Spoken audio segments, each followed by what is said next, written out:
The show starts in 3, 2, 1, go.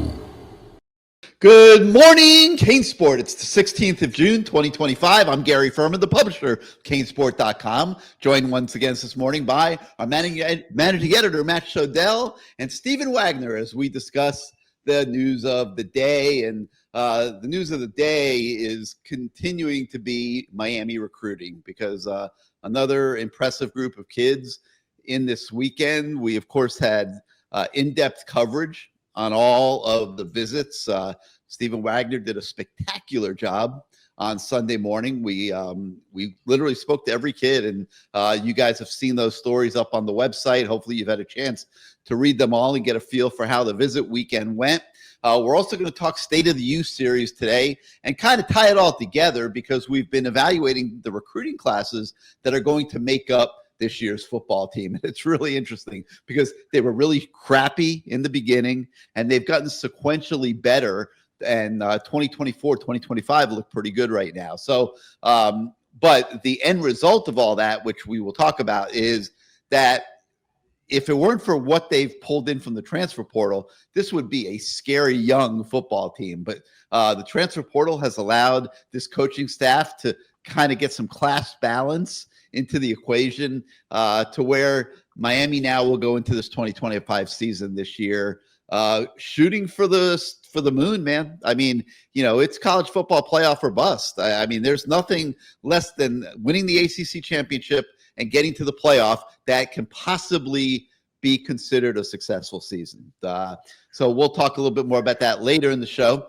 But I love to make Matt Shodell keep his mouth shut. So I'm going to start out today's show talking recruiting with Stephen, because he did have a chance to talk to so many of those recruits and has a true feel for how the weekend went, how the whole recruiting picture is coming together. We're starting to see commitments. We're going to keep seeing more and more of them here in the coming weeks. And one of the things that we have on the website today that we'll talk about is an intel piece, takeaways from this third official visit weekend, what we're hearing, what we expect to happen. A very, very, very intensive time for Miami recruiting. So, Stephen, let me give you the floor, so to speak. Let's start with this weekend. And again, a pretty extensive list of recruits coming in.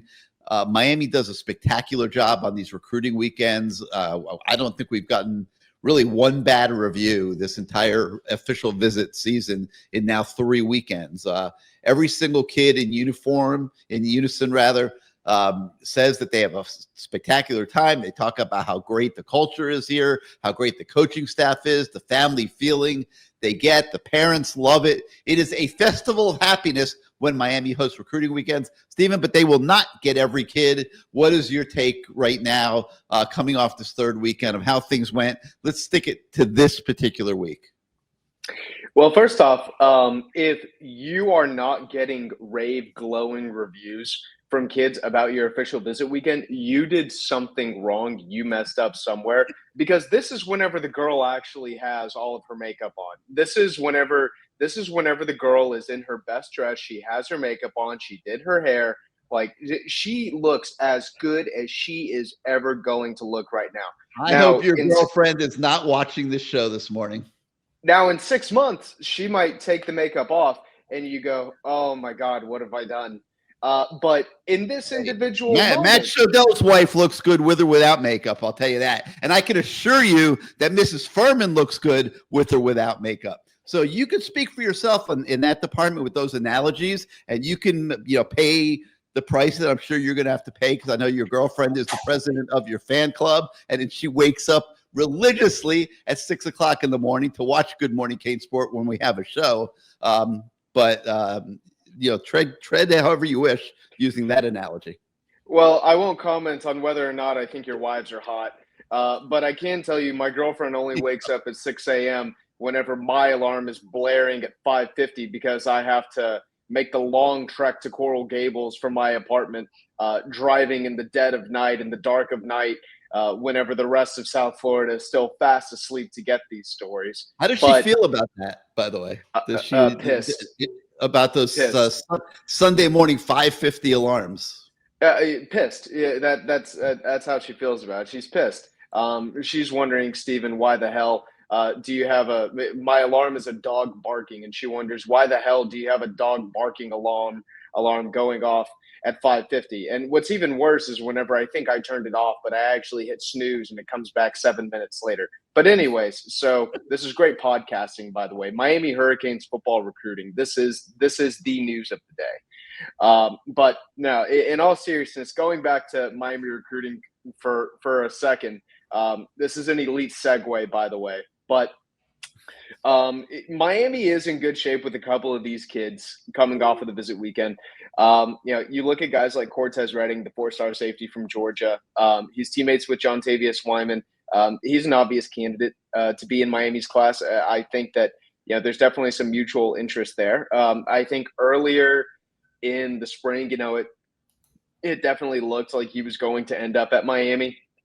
Then things kind of slowed a little bit. I even put an RPM in for him to land at Miami. Things kind of slowed a little bit. Things have picked back up since, and now I'm starting to get a sense that that there absolutely is a real chance that he could end up in Coral Gables. I think another very, very obvious contender is going to be Israel Briggs, the 4-star tight end from California. He's more of like a flex tight end. Like a receiving tight end. Think like Travis Kelce-esque, maybe not necessarily a guy who's coming here to be a blocking tight end, but a guy who's advertised as a pass catching tight end. I think Miami is absolutely going to end up landing him. He's another guy I put an RPM in for. The Hurricanes have done a really good job with him for a really long time. And they even kept doing a really good job with him in secret while he was committed to Arizona State. Hurricanes even hosted him secretly for an unofficial visit back in the spring. Then he decommits from Arizona State. Everything goes public, and it's announced that he's going to end up taking this official visit. It was a Miami LSU battle coming into the visit. It's a Miami LSU battle coming out of the visit. But the difference is I feel a lot more confident in Miami's chances. I absolutely think he'll be a Hurricane. I think it's a matter of when, not a matter of if, for Izzy Briggs. But a guy that I think that Miami is surging for is Jay Lamar, the 4-star running back from Georgia. Big time priority for UGA. He's kind of in, Georgia's backyard, and kind of in, this pipeline of schools that you kind of expect Georgia to most likely dominate. He's cousins with Nikar and Kamal Bonner. Nikar was recruited by Mario. Then Bonner obviously came from the portal. But I think that there's absolutely a real chance that Lamar ends up coming to Miami. We thought the Hurricanes were a little bit of a dark horse, but man, I feel great about where Miami sits coming off of the visit. I was this just completely changed the way that I looked at Jay Lamar and Miami, their relationship, and kind of where things sat in this recruitment. I have a completely newfound optimism. If I'm a Miami fan, I would keep a very, very close eye on Lamar. He's been the number 2 back on Miami's board this spring. Derek Cooper was 1, Jay Lamar is 2. I've been told multiple times that Miami feels like this is the highest ceiling back in the entire cycle. They think of everyone in the 2026 cycle that this guy has the absolute best potential if he reaches that potential. And you look at his highlight film, his contact balance is elite. He has really, really good vision. He has an awesome understanding of just when to turn on the acceleration and when to slam on the brakes, as opposed to Derek Cooper, who is ranked much higher and is a really, really good running back. But Cooper's more of one of these guys who's a home run hitter who's just going to burn you in the open field every time. Lamar's a little bit more manipulative, and in some respects, I feel like he's a little bit more advanced, in certain areas. But absolutely a really big priority for Miami. I think the Hurricanes are kind of trendy with, honestly. But then, can't wrap this up without talking about Calvin Russell. The 4-star receiver from Miami Northwestern obviously has a ton of Miami ties. His mother went to school with Kevin Beard, the receivers coach, Mike Rumpf, who obviously everyone knows from the 2001 Miami team. And then Dennis Smith, who is basically the de facto general manager of Miami football. She knows all of those guys. They all went to college together. I think Miami had kind of been leaning on those relationships and thinking man, we can use these things to really help keep Calvin close to home. But the name that I've continued to hear the most for Russell has been LSU over the last few weeks. And Miami's been one of those teams where the Hurricanes have always been in the mix. They've always been they've always been talked about. They've always been a contender. We've always known Miami was a contender, but at no point have we ever said, oh yeah, we love Miami's position. We really feel like the Hurricanes are trending big time for Russell. We heard Syracuse earlier in the spring. We're hearing LSU now, and the constant has been Miami. Miami has always been there, but there's never really been a point where it seemed really clear and obvious that, yeah, he's going to be a Hurricane. He's going to announce on July 5th. Right now, I would pick LSU. However, Miami knows that this is going to be a really long and drawn-out recruitment. At the end of the day, they know that this thing is not going to be over until signing day in December, and they're okay with playing the long game. They're okay with continuing to chip away, and in some regards, I would honestly argue that it might benefit Miami to end up playing the long game because, hopefully, let's say you flip Calvin Russell in November, then you just have to flip him one time shortly before signing day, and you don't have to spend 6 months fending off every single challenger for Russell and constantly having to redraw your battle lines and figure out, okay, how much do we allow this recruit to do? How much don't we allow this recruit to do? Do we allow him to take these visits? Do we not allow him? Do we leave it open? Do we tell him he has to shut down? All of these different things. I don't hate that Miami is probably going to have to end up playing this thing, slow. They're going to have to end up slow rolling this. They're going to have to end up, preparing for the marathon, not a sprint. But yeah, those are a couple of guys that I think that Miami's probably going to, those are a couple of guys that I think are probably going to kind of jump out to people when they look at the story.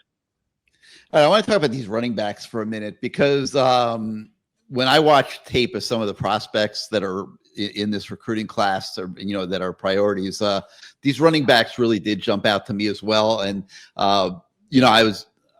Derek Cooper to me is a freak. I mean, I'm not going to say he's this year's Jeremiah Smith, but he's in terms of Miami wanting to win there, he probably is. And they messed up with Jeremiah Smith. They kind of were late to the game because of Josh Gaddis, and then when it came to the NIL situation, they kind of underestimated where the market was going, and they didn't have enough separation between themselves and Ohio State to make it, a slam dunk for Jeremiah Smith to come to Miami. And then Cam Ward screwed it up because he waited too long to make his decision, and he didn't tell Jeremiah Smith he was coming to Miami. Had all that played out the way it should have played out, with Cam Ward telling him I'm coming, with the NIL situation being right, and Josh Gaddis having not gotten Miami in there late, and done a horrible job of recruiting Jeremiah Smith, Miami might have won there.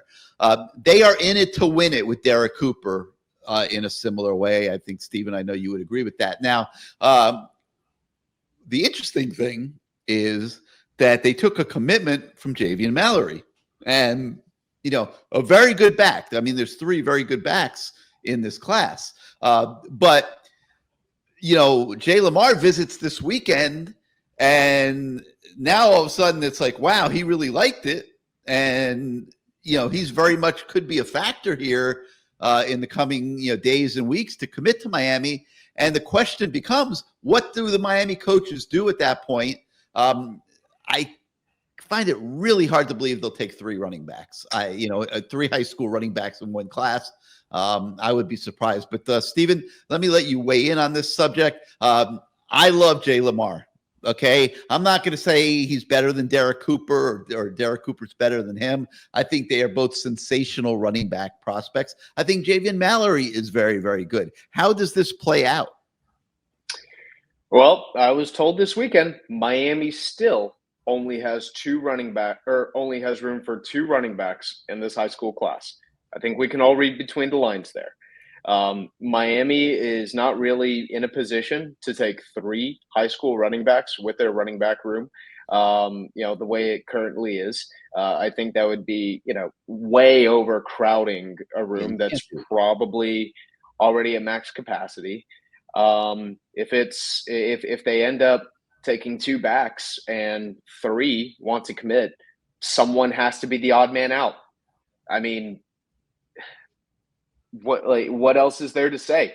They've only got room for two. If three guys want to come here, they're still only going to take two. They're going to have to pick it. Yeah, they're going to have to make a choice. Yeah. Now, keep in mind that Lamar and Cooper haven't committed yet. Okay, right now Mallory is the only commit on the board, so there's still a great chance that Jay Lamar ends up going to Georgia after all, because he is going to take that official visit to Georgia next week. Georgia, I thought, was in a really good position for a lot of the spring, really like the last month or so, month and a half-ish.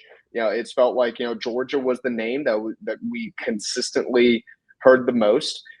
Miami was kind of in that dark horse position. Miami closed the gap in a massive way this weekend. But if I'm a Miami fan, I'm still a little bit nervous about your chances with Lamar, considering that he still has that UGA visit scheduled next weekend. Do you really think that you can get out of that visit without Jay Lamar, kind of slipping away and falling prey to Kirby Smart? I mean, if I'm a Miami fan, I don't feel great about that.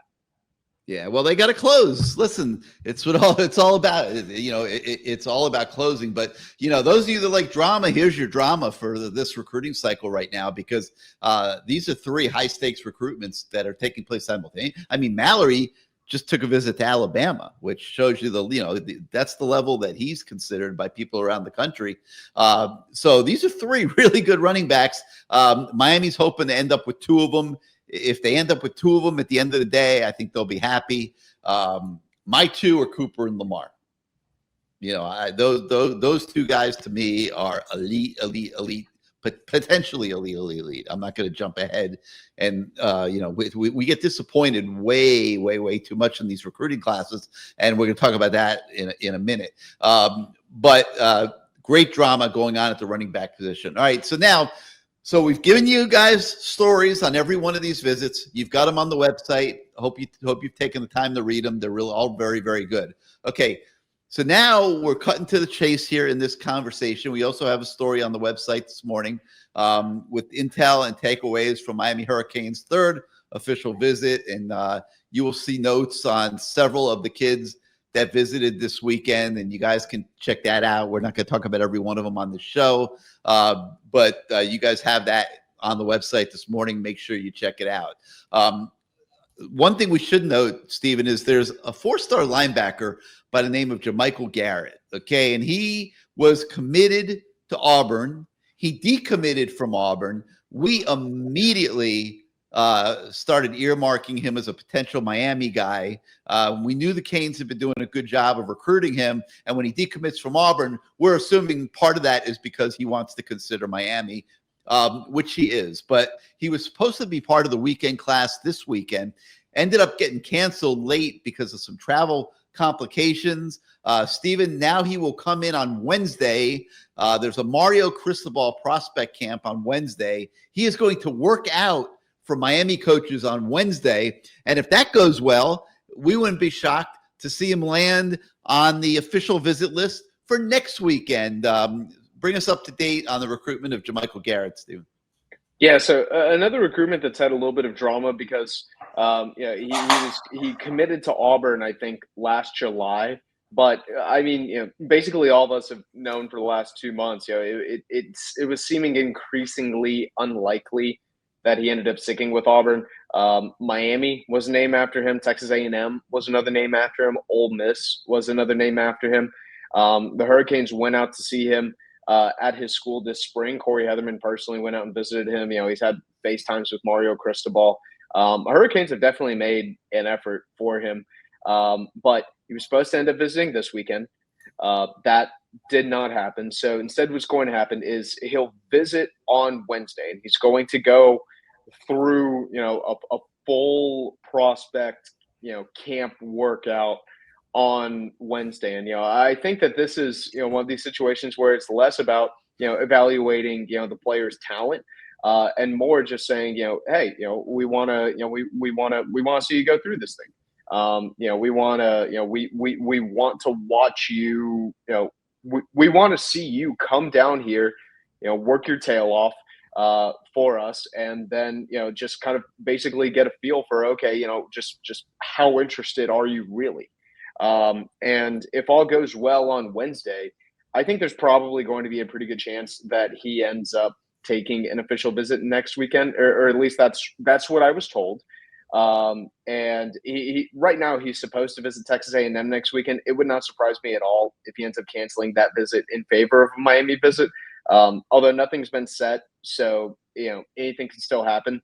I think right now, we're kind of waiting to see how that Wednesday trip goes. I've been to College Station a couple times. You have a choice: take a visit to Miami, you take a visit to Texas A&M. I think I would pick the Miami visit. You ever been to College Station? They got chicken fingers. That's it. Yeah, they got chicken fingers. They're nice people there. They got some nice people, a couple nice little college town streets and stuff. But if you're taking a visit, you're going to Miami 99 times out of 100, in my opinion. I mean, so we'll see what happens here. We'll be covering it on Wednesday for you. We'll see how that goes. And so anyway, so let's pull all this together now and talk about how it pertains to our State of the U series, which is going on. And over the last several days, we've been breaking down the recruiting classes. And we started in 2021, which was pretty horrendous. Let's be honest, it was bad. That would be your redshirt senior class on this team. And there's literally two guys. There's Ryan Rodriguez and Chase Smith. That's all that is left from that recruiting class. And, didn't cut it. And then you get to the next year, which is 2022. And this was, remember, the combo class of Manny Diaz recruited most of it. Mario comes in for the last, few weeks, adds a couple pieces to the equation late, but for the most part, it was the Manny Diaz class. And that means Wesley Besainth and Akeem Mesador. That's it. That's all that was left from what Manny Diaz did. Mario brought in Inez Cooper, who's also a starter. He brought in Matthew McCoy, who's battling to start. Actually, I think Ahmad Moten and Markeith Williams might have been Manny recruits too. But the point is, there's not a ton there. Like it's a very, very, very thin recruiting class, both 2021 and 2022. Then we got to 2023, and it starts to get a little bit better. Although, that 2023 class, there's already been 16 kids who have, basically flamed out.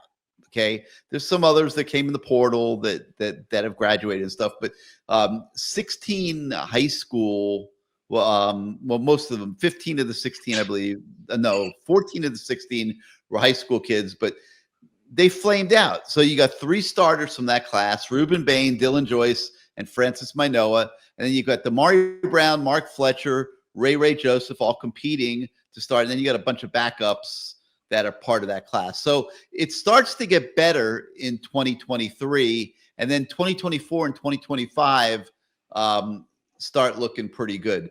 But this is not an exact science, Matt, by any stretch of the equation. And when you go through this exercise of evaluating 5 recruiting classes that make up a team, it really puts an exclamation point on that. Man, you're so negative. I don't know where you get that from. It's like somebody else at CaneSport's rubbing off on you. This class is terrible. That class is terrible. First of all, you don't think 21 and 22 were bad? They were bad. I would like to give a shout out first to my two biggest fans. Moses Stewart, 4555, who apparently murdered 4,554 people to get that name. Please don't let Matt talk until the season. Why would you let me talk once the season starts? Just don't let me talk ever. The guy makes no sense, okay? That's the worst advice ever. If you don't want me to talk, why should I be able to start talking at a certain point in time? And then my favorite, Remo8760, who murdered even more people. I fast forward when it's Matt's turn. The dude is old and miserable. He caters to his old, miserable fans. Again, why would you say I have fans? This is non sequiturs that watch this show. Ass, long as he does his job, I'm good. And I don't know why he has a fixation on asses. He has a Freudian slip in there. Whatever, that's his problem. Those are my two biggest fans. So to the point at hand, like I did tell you this last time, but it must have gone over your head. And maybe other people's too. Like, it doesn't matter anymore, right? Because Miami took 40 players, including transfers last year. They said they're taking 39 more this year. You can take 85 in 1 year. You can take 105 if you're Miami in the ACC in 1 year. So it as long as you have money, it doesn't matter. And Miami does have money. I'm projecting Miami to be in the playoffs, as negative as I am, because, you know, sometimes on this show we like to discuss stuff that's maybe not perfect, like the receivers and defensive tackles and safeties. And we don't just say, oh, this stuff's so great. You know, Carson Beck, I think, is going to be great. I've already said that. Running backs are going to be just as good as last year, if not better. Offensive line's going to be as good or better than last year. Like, you know, there are things about this team that are really encouraging. But on this show, we tend to talk about what fans are talking about. And what fans talk about this time of year is, where are the problem areas? How do we fix them? What's it going to look like? They're not saying, is Mark Fletcher going to be good? Because we know he's going to be good, right? So what people talk about now are the negatives, right? Are the receivers going to be good enough? Do we have enough depth at defensive tackle? Enough high-quality players at defensive tackle? What about at safety? Is the new defensive scheme going to be, you know, make this defense a lot better to where whatever level the offense falls to, whether it's 10th or 20th, it's not going to be first again, I don't think. That'll make up for it. So, you know, as it pertains to these classes that used to matter, because you used to have guys, when like in the old days when a guy, this is why recruiting used to be fun, right? You'd battle for a guy forever. He'd sign with you. And then you had him for 5 years or 4 years or 3 years because he wasn't leaving, because he'd have to sit out a year. And why would he do that? If you want to go to the NFL, if you're that good, you're not going to waste one of your years that you can show off and then go make money.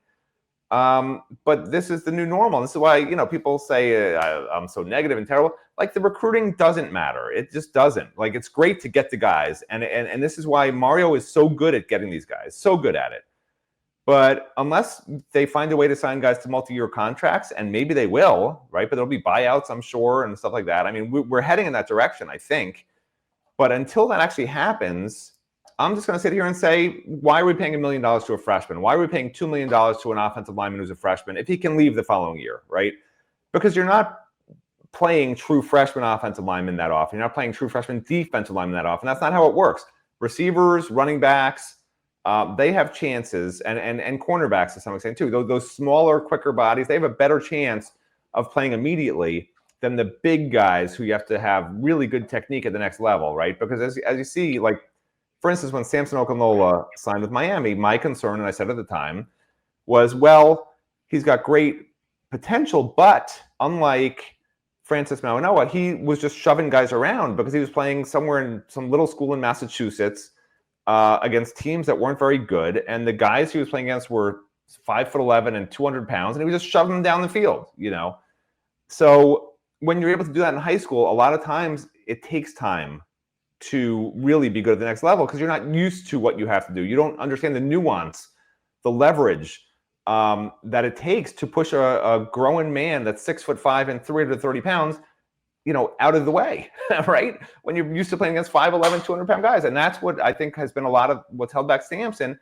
Francis, of course, goes to IMG where he's at a top-level program. So to me, when you grab guys who are already at top-level programs in high school against top-level competition, you see them head-to-head against guys that are committed to top-level schools, and they're succeeding against them, you know they're going to be good, maybe even as true freshmen, okay? But aside from that, I just don't get excited about recruiting. This is why, people tell me I'm not allowed to talk until the season or whatever, or ever. I don't know. So what I focus on now isn't Mario's successes in recruiting, because it's a shame because he's so good at that. I mean, I think he's the best in the country as a head coach at recruiting. What I focus on is the current roster, because that's ultimately what matters. And when you take 19 transfers, okay, not including the cornerback who came in last, but including the long snapper who's on scholarship, okay, 19 guys. What does that tell you? It tells you, and a good number of them came in the second portal window. It tells you that Mario Cristobal, who I believe is an excellent football coach, and his assistants, who I believe are excellent football coaches, not as smart as me, but smarter than Gary for sure. What it tells you is that they saw major holes in the roster, and you see why, right? Because Gary's talking about these recruiting classes. You got this, you got that. The guys who should be juniors and seniors aren't there or aren't very good for the most part. And so you see the coaches, I wouldn't say panicking, but certainly taking a hell of a lot of guys. And we've done this already, but you look at the top college programs and they don't take 19 guys. They don't take 20 guys. They take 5 to 10 guys typically in a class, because they recruit, develop, and keep. And that's the goal. And right now, Miami hasn't yet for those older classes, right? For the guys who should be juniors and seniors. They haven't recruited, developed, and kept. And if Mario can get to that point, great. That's the goal. That's how you get the recurring cycle, not the FSU, we're great 1 year, terrible 1 year, depending who you got out of the portal. But we're in that FSU cycle right now. I'm sorry to say it. We are.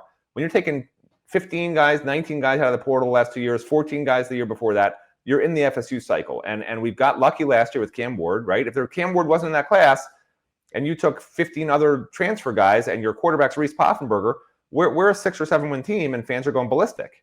Yeah, and even with Cam Ward, in 3 years, Mario Cristobal's record is what did he go? 5-7, 7-5, and 10-3. So he's right in that same ballpark as Al Golden was 22-15 in his first 3 years. Mark Richt 26-13. Manny Diaz 21-15. Randy Shannon 21-17. Like, Mario's right in the middle of all those guys, right? He's right there with those guys after 3 years, and year 4 is so important, which is this year.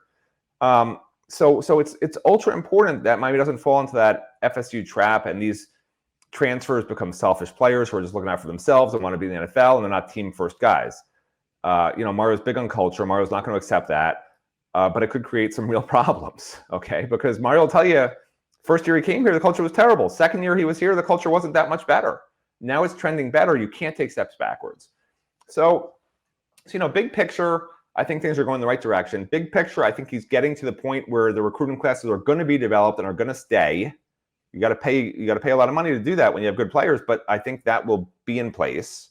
And then you take 5, 6, 7 transfer portal guys, hopefully starting in 2026. But as we said right now, I think he's built a good enough roster to make the playoffs, because it's an expanded playoffs, and I don't see why they can't win 10 games. If they don't, it's a failure, right? Fans are going to go, you missed the playoffs again. Fans are like, what are we doing here? It's this 4th year. We paid him a ton of money. We have all the NIL money that you'd want compared to other programs.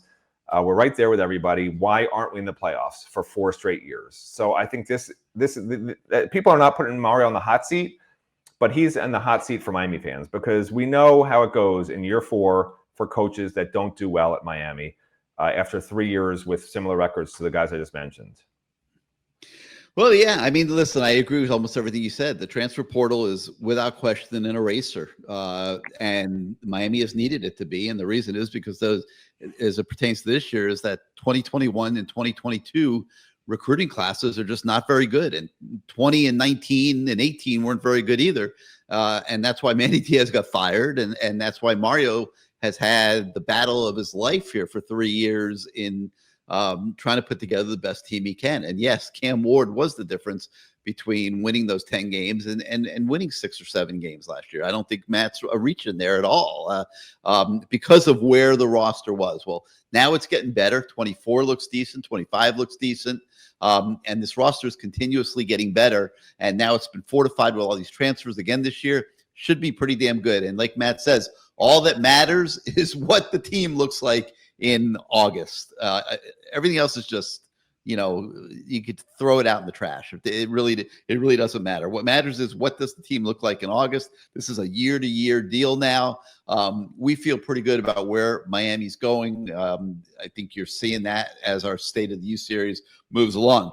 All right, and as that pertains to today, Matt talked about Mario Cristobal entering year 4. Our State of the U series feature for today talks about that. How much pressure is on Mario here as he goes into year 4, which has been a make or break year for the last several Miami coaches. In all honesty, and I don't think that's the case for Mario. I think Mario signed a 10-year deal. His job security is unquestioned. He's doing a very good job rebuilding Miami football. Just needs the results to show up on the field by winning the ACC, making the playoff. But we take a look at that today. You guys should enjoy that feature as well. All right, well, that's going to conclude it for Good Morning CaneSport for this morning. You guys got a ton of stuff on the website there to sink your teeth into. If you haven't read it all yet, spend some time today, get caught up. We will continue this week. A lot of recruiting coverage coming your way this week. There's a camp Wednesday. There's a camp on the weekend. More official visitors this weekend before they get into a dead period in recruiting. So should be a lot going on this week. Make sure you stay tuned to CaneSport.com every step of the way. If you're not yet a subscriber, you've seen the scroll at the bottom of your screen throughout this show. Please, come on, go to CaneSport.com. Become a member of our great fan community. We work our butts off every minute of every day to make you guys the most knowledgeable and informed fans in the entire United States of America. We can't do it without your subscriptions. So if you're not yet a subscriber, we appreciate you going and becoming one. So for Matt Shodell and Stephen Wagner, I'm Gary Ferman. Thank you so much for starting out your day with us today, and we'll see you next time, everybody.